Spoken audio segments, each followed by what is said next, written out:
భాగ్యనగర్ శాఖలో మరో మణిహారం చేరింది. సీఎం కేసీఆర్ ప్రెస్టేజ్గా తీసుకున్న సెక్రటేరియట్ తుది మెరుగులు దిద్దుకుంటుంది. తెలంగాణ రాష్ట్ర ప్రభుత్వం నూతన సచివాలయం రాజ్మహల్ను తలపిస్తుంది. తెలంగాణకు ఐకాన్గా నూతన సచివాలయం నిలబోతుంది. హిందూ డెక్కన్ కాకతీయ వాస్తు శైలిలో నిర్మాణం జరుగుతున్న సెక్రటేరియట్ అందరినీ ఆకర్షిస్తుంది.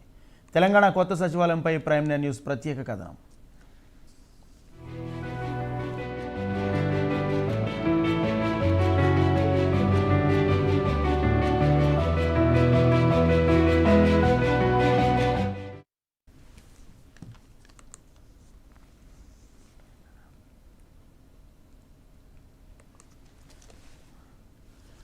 తెలంగాణలో కేసీఆర్ రెండవసారి అధికారంలోకి వచ్చాక కొత్త సచివాలయ నిర్మాణానికి శ్రీకారం చుట్టారు సీఎం కేసీఆర్. సచివాలయ నిర్మాణాన్ని అడ్డుకోవాలని విపక్షాలు ఎంత ప్రయత్నించినా కేసీఆర్ మాత్రం తగ్గేదే లేదంటూ ముందుకు వెళ్లారు.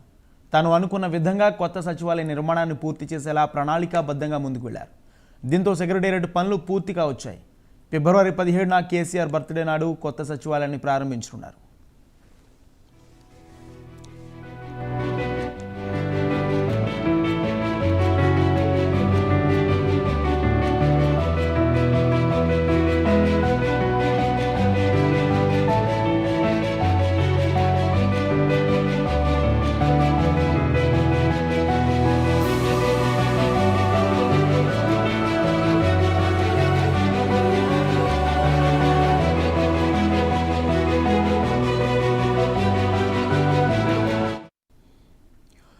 కొత్త సచివాలయం ఔరా అనేలా నిర్మించింది తెలంగాణ ప్రభుత్వం. 610 కోట్ల రూపాయల అంచనా వ్యయంతో నిర్మాణం ప్రారంభం కాగా ప్రస్తుతం 1000 కోట్లకు చేరింది. అయినా సెక్రటేరియట్ నిర్మాణం విషయంలో ప్రభుత్వం రాజీ పడలేదు. దీంతో అద్భుత కట్టడంగా సెక్రటేరియట్ నిలవబోతుంది. 28 ఎకరాల్లో దాదాపు 10 లక్షల చదరపు అడుగుల విస్తీర్ణంలో సెక్రటేరియట్ నిర్మాణం పూర్తిగా వచ్చింది. కొద్ది రోజుల్లో ప్రారంభానికి సిద్ధమవుతున్న సచివాలయం తెలంగాణ చరిత్రకు ప్రతిబింబంగా మారనుంది. తెలంగాణ సంస్కృతి ఉట్టిపడేలా భవనాల నిర్మాణాలు ఉన్నాయి. ముఖ్యమంత్రి ఛాంబర్, మీటింగ్ హాల్స్, మయాసభను తలపిస్తున్నాయి. సెక్రటేరియట్లో అన్ని విభాగాలు వాస్తు ప్రకారమే నిర్మాణం చేపట్టారు.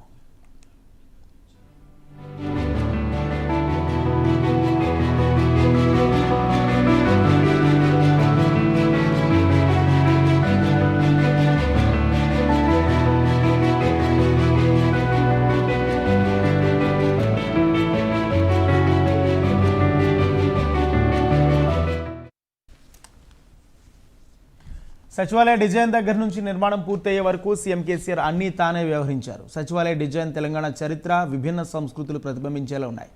సచివాలయం బయట పోడియం క్లాటింగ్ ఎర్ర ఇసుకరాయితోనూ, సెంట్రల్ టవర్ రాజస్థాన్ ధోల్పూర్ ఇసుకరాయి క్లాడింగ్తో నిర్మించారు. ఇక బయట తెలుపు రంగులో ఉంది.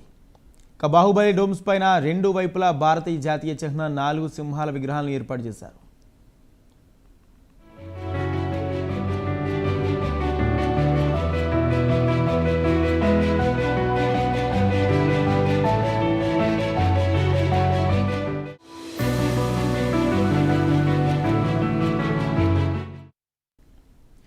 కొత్త సచివాలయం ప్రధాన ద్వారం లుంబిని పార్క్ ఎదురుగా నిర్మాణం అవుతుంది.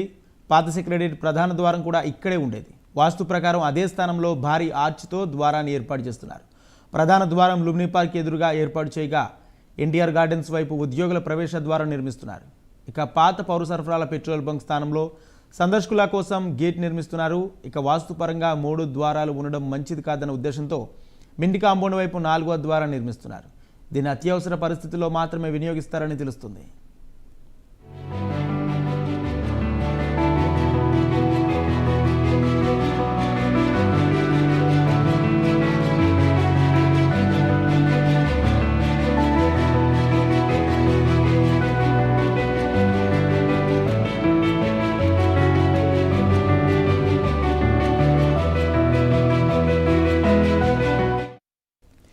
ఇక సచివాలయం లోపల కార్పొరేట్ స్థాయిలో ఛాంబర్లు ఉండనున్నాయి. 6వ అంతస్తులో సీఎం కేసీఆర్ ఛాంబర్తో పాటు సిఎస్ ఛాంబర్ ఉంటుంది. కింద అంతస్తులో రాష్ట్ర మంత్రులు, వారి శాఖకు సంబంధించిన పేషీలు ఉండనున్నాయి. సచివాలయం బయట గార్డెనింగ్, విశాలమైన పార్కింగ్ సదుపాయాన్ని ఏర్పాటు చేయనున్నారు. ఇక 6 సెంట్రీ పోస్టుల ఏర్పాటుతో పాటు 300 సీసీ కెమెరాలతో భద్రతను పర్యవేక్షిస్తారు. అందుకోసం ప్రత్యేకంగా కమాండ్ కంట్రోల్ రూమ్ ఏర్పాటు చేస్తున్నారు. ఇక సచివాలయానికి వచ్చిన సందర్శకుల కోసం ప్రత్యేకంగా గుర్తింపు కార్డులతో మానిటరింగ్ చేయనున్నారు. అయితే విజిటర్స్కు సీఎం ఛాంబర్కు అనుమతి ఉండదు. ఇక మంత్రుల పేషీలకు కూడా పరిమిత సంఖ్యలోనే అనుమతించున్నారు.